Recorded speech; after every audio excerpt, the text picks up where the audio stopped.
Are you guys familiar with any story from either Greek or Roman mythology where we can compare it to the Bible and say, "Hey, this sounds familiar"? Like I read about this in the Bible. For example, one of you guys mentioned Hades and the stories of someone maybe going underground rescuing someone. So I was thinking if we can maybe elaborate on that, like expand on that, or maybe give more examples before we switch to some other parts of European mythology.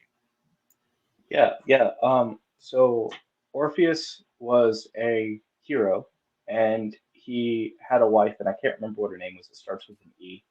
Um, but he ends up, she dies, and so he decides that he's going to go after her and get her back.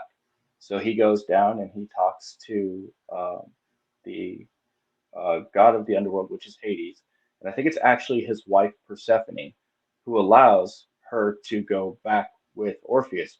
But the requirement is that he can't look at her until they're actually ascended out of the cave. And so he holds her hand all the way up, and he gets to the mouth of the cave, and he's so excited he turns around, and he gets to see her getting drugged back down into Hades because he had violated what he said that he was going to do. And Persephone kept her end of the deal. You don't you don't get her if you look at her.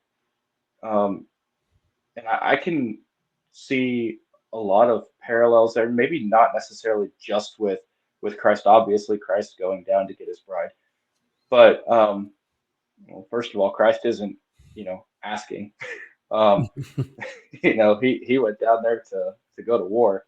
And secondly, the faithfulness of Christ is never in question, but our faithfulness is what's in question. So Mhm. there you had an unfaithful bridegroom, but in reality, you have the bride who needs to work on her